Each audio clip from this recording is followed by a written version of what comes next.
maintenant, on repart vers des petits pas qui deviennent des choses incroyables. Malia, où es-tu? Malia, on t'accueille aussi. Merci pour ton témoignage. Et assieds-toi à gauche si tu veux bien. À droite en fait. La chaise blanche.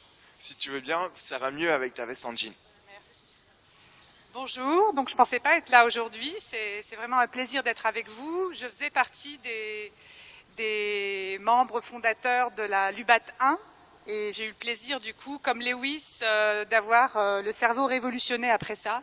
Donc on m'avait dit de ne pas parler de la fabrique, mais je ne peux pas ne pas en parler, puisqu'en fait aussi, ma vie a changé depuis. Et je vais vous expliquer pourquoi je suis l'une des groupies et l'une des supportrices de Lewis, et pourquoi je suis devenue corporate hacker dans mon entreprise du bonheur au travail. Donc je vais commencer par la fin. La fin, c'est il y a un mois, j'ai offert à mon comité, au COMEX de NJ, le livre de Frédéric Laloux, et j'ai découvert qu'en fait, ils l'avaient déjà tous lu, et qu'en plus, notre direction générale venait de passer 12 mois à travailler sur l'agilité 3.0 des organisations, et décider qu'il voulait passer d'une organisation orange, conformiste, à une organisation TIL en 2030.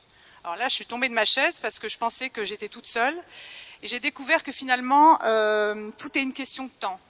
Quand on a finalisé l'UBAT, les 3 jours du BAT, effectivement, j'étais toute joyeuse d'avoir décidé de devenir une abeille pollinisatrice dans mon organisation. Et j'ai découvert en fait une armée de Roundup, de fermiers avec du Roundup qui n'étaient pas du tout du même avis et qui considéraient que ces sujets étaient bisounours, absolument impossibles, pas faits pour des grands groupes, etc. Et donc, ce que je veux dire, c'est qu'il faut se rendre compte que c'est un mélange du documentaire des abeilles et des hommes et de Microcosmos, les personnes, les insectes de l'herbe. En fait, on a un rôle d'abeille pollinisatrice avec les personnes qui nous ressemblent. Donc, j'allais butiner régulièrement à l'atelier du fil rouge avec Gilberte, avec Alexandre, avec toutes les personnes de la fabrique pendant ces 2 années. Mais en même temps, j'ai mis en place des galeries souterraines et des tribus de fourmis en interne pour justement préparer des actions pirates plutôt, de sophrologie en entreprise, de méditation, de sensibilisation et d'influence tactique, puisqu'en fait, on peut pas faire changer des personnes qui n'ont pas envie de changer.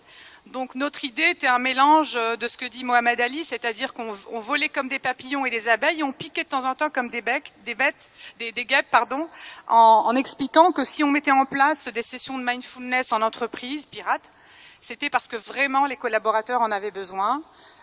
Et au bout d'une année, les différents services ont commencé à s'intéresser à justement ces actions mises en place, et ont commencé à s'intéresser à nos initiatives. Donc on a plus ou moins mis en place un réseau des passeurs du bonheur au travail, mais qui se réunit un peu secrètement, mais qui va voir le jour cette année, puisque là, la bonne nouvelle, c'est qu'une direction sur la qualité de vie au travail va se créer, et va voilà, implémenter ça dans l'ensemble du groupe. Et plus encore qu'une direction de qualité de vie au travail, la direction générale a décidé de former tous les managers à l'agilité managériale, où le bonheur au travail est le sujet clé. Donc là, on revient, Lewis et moi, d'une formation d'1 semaine sur ces sujets, sur l'agilité, sur les World Forums, sur les feedbacks positifs. Et donc effectivement, nous, on est hyper contents parce que ça fait 2 ans qu'on attendait ce moment-là. Et donc c'est une question de temps, c'est une question de bon moment, de trouver le bon moment pour justement sortir ces idées. Et ce que je veux dire par rapport aux 3 jours que vous avez passés ici, c'est vraiment de travailler la stratégie des alliances internes et externes, de créer un petit groupe, même si c'est 2-3 personnes en interne, ça devient après 4-5. Aujourd'hui, on est 10 000 personnes sur un réseau social que j'ai créé qui s'appelle Le Bonheur au Travail. Un autre sur la Mindfulness for All, qui permet d'envoyer des messages de motivation sur la gestion du stress. Un autre sur les corporate hackers d'Engie, où on est 500. Et donc voilà, c'est une succession de petits pas, et finalement, l'effet boule de neige, il arrive.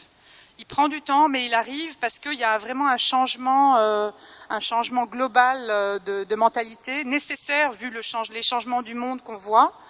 Et la bonne nouvelle, c'est qu'il y a 1 semaine, j'ai rejoint la direction Global Care chez Engie pour m'occuper de QVT dans la chaîne de sous-traitance d'Engie et du devoir de vigilance. On m'aurait dit ça il y a 2 ans, j'y aurais pas cru. Et donc c'est vraiment un sujet qui va aller très très loin jusqu'à des actions dans nos filiales et dans notre chaîne de sous-traitance. Et voilà, je veux dire que c'est finalement tous les réseaux et les actions mises en place en mode pirate sont devenus officiellement les communautés horizontales qui viennent challenger les silos verticaux qui finalement ne pourront plus exister sans prendre en compte l'écosystème du bonheur au travail. Et ça, je pense que la direction en a pris conscience. Voilà.